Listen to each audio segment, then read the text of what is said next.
আজ সকাল সকাল একটি ভালো খবর আমার চোখের সামনে পড়লো এবং সেটি আপনাদের সঙ্গে শেয়ার করতে চাইছি। স্ক্রিনে আপনারা যে দুটি শিশুর ছবি দেখতে পাচ্ছেন তারা কিন্তু যমজ, শুধু যমজ নয়, তাদের শরীর কিন্তু জোড়া লাগানো। আর এই জোড়া লাগানো অবস্থায় তারা জন্মগ্রহণ করেছে। এবার তাদের অপারেশন জরুরি।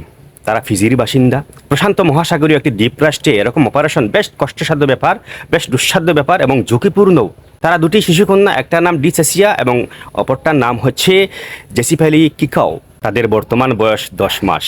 প্রথমে বলা হয়েছিল যে তাদের অপারেশন হবে না, তারা কিন্তু বেশি দিন বেঁচে থাকতে পারবে না, কিন্তু এবার দেখা যাচ্ছে যে তাদের বেঁচে থাকার সম্ভাবনা আছে। যদি অপারেশন হয় তাহলে বেঁচে থাকার সম্ভাবনা আছে, কেননা তাদের শরীরের গুরুত্বপূর্ণ যে অঙ্গগুলো রয়েছে তাদের প্রত্যেকের নিজস্ব অঙ্গ রয়েছে। কোনো সময় দেখা যায় যে একটি অঙ্গের মাধ্যমে বা একটি অঙ্গের ব্যবহারে দুটো জীবন বেঁচে যেতে পারে। এখানে বেশ কিছু গুরুত্বপূর্ণ অঙ্গ তাদের কিন্তু আলাদা। তাই একটা আশা জেগেছে যে অপারেশনের পরও তারা বেঁচে থাকতে পারে। বর্তমান বয়স তাদের 10 মাস, কিন্তু অপারেশনটা করবে কে?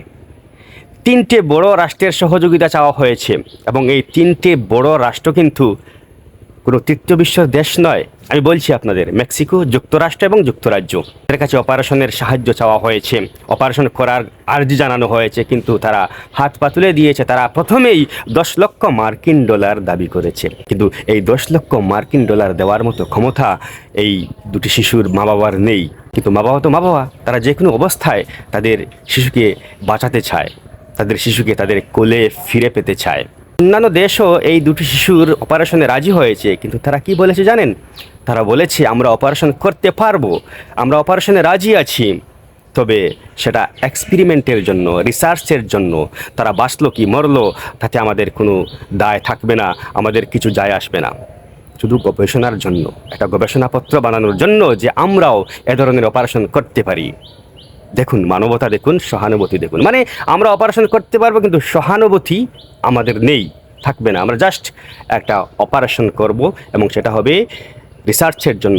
বেঁচে থাকার ব্যাপারে আমাদের কোনো দায়ভার নেই। যাই হোক, কোন দেশটা এগিয়ে এসেছে সেই কথাটা বলার আগে, সেই দেশের নাম বলার আগে আমি এখানে একটি ছোট্ট কথা বলতে চাই, এবং সেটি হচ্ছে যে আপনার শরীরে যদি মানবতা থাকে, মানবিকতা থাকে, আপনার ব্লাডে যদি মানবতা থাকে, তাহলে আপনি যতই হিংস্র হন না কেন বা একটা মানুষ যতই হিংস্র হয় না কেন, কোনো না কোনো সময় সেই মানবতা কিন্তু কাজ করে, সেটা কিন্তু বেরিয়ে আসে, কেননা রক্তে সেটা আছে। যাই হোক, এই দুটি শিশুর অপারেশনের জন্য রাজি হয়েছে সৌদি আরব। সৌদি আরবের রিয়াদের হাসপাতালে এর অপারেশন হবে। শুধু তাই নয়, ফিজির থেকে সৌদি আরবে যাওয়ার বিমান ভাড়া কিন্তু, বিমানের খরচ কিন্তু, যাতায়াত খরচও কিন্তু সৌদি আরব বহন করবে। এই যমজ শিশুর মা বাবা গত বুধবার কিন্তু রিয়াদের উদ্দেশ্যে রওনা দিয়েছেন। এখন হয়তো পৌঁছে গেছেন তারা। কিন্তু ভালো লাগলো সৌদি আরবের এই মানবিকতা দেখে, এই মানবতা দেখে। আমি বলছিলাম না, তো একটা লোক হিংস্র হয় না কেন, তার মধ্যে বা তার ব্লাডে, তার জিনে যদি মানবিকতা থাকে, মানবতা থাকে, তাহলে কোনো না কোনো সময় সেটা বেরিয়ে আসবে। এবং সৌদি আরব সম্পূর্ণ বিনামূল্যে অপারেশনটা করবে, এমনকি তাদের যাতায়াতের খরচও দেবে। ভালো লাগলো খবরটা। বহুদিন পর সৌদি আরব থেকে এরকম একটি খবর এসেছে, অনেক ভালো লাগলো। এখানে আমি সাম্প্রতিক ইরান, ইসরায়েল এবং যুক্তরাষ্ট্রের যুদ্ধের সামান্য ব্যাপার তুলে ধরতে চাই। আপনারা জানেন সৌদি আরব যুক্তরাষ্ট্রের সঙ্গে মিলে তারা ইরানের উপর হামলা করেছে। মানে ইরানের উপর সরাসরি হামলা করেনি, মানে ইরাকে ইরানের মিলিশিয়া বাহিনীর উপর হামলা করেছে। এরপর প্রশ্ন জেগেছিল, তাহলে কি সৌদি আরব যৌথভাবে হামলার জন্য পুরোপুরি প্রস্তুত? আমি এখানে বলছি যে প্রিন্স সালমান 2030 পর্যন্ত একটি ভিশন হাতে নিয়েছেন। এই ভিশনের উদ্দেশ্য হচ্ছে অর্থনৈতিকভাবে বা ডিজিটালি সৌদি আরবকে স্বাবলম্বী করে তোলা। এতে সব দিক দিয়ে স্বয়ংসম্পূর্ণ হতে পারে সৌদি আরব। চিকিৎসা, প্রযুক্তি, অর্থনীতি, সব দিক দিয়ে সৌদি আরব স্বয়ংসম্পূর্ণ হতে পারবে। এই উদ্দেশ্যে কাজ করছেন প্রিন্স সালমান।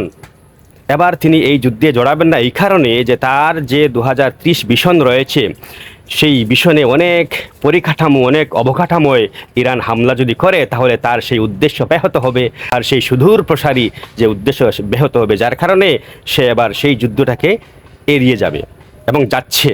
এটাই কারণ। আপনারা দেখবেন, মিলিয়ে নেবেন যে সৌদি আরব কিন্তু পূর্ণাঙ্গভাবে যুক্তরাষ্ট্রের সঙ্গে মিলে হামলা চালাবে না, যুদ্ধে যাবে না। এবার তারা কিন্তু তৃতীয় পক্ষে অবস্থান করছে। যাই হোক, আমার খবরটি ভালো লাগলো দেখে আপনাদের সঙ্গে শেয়ার করলাম। আপনাদের কেমন লাগলো তা কিন্তু আপনারা কমেন্ট করে জানাবেন। ধন্যবাদ।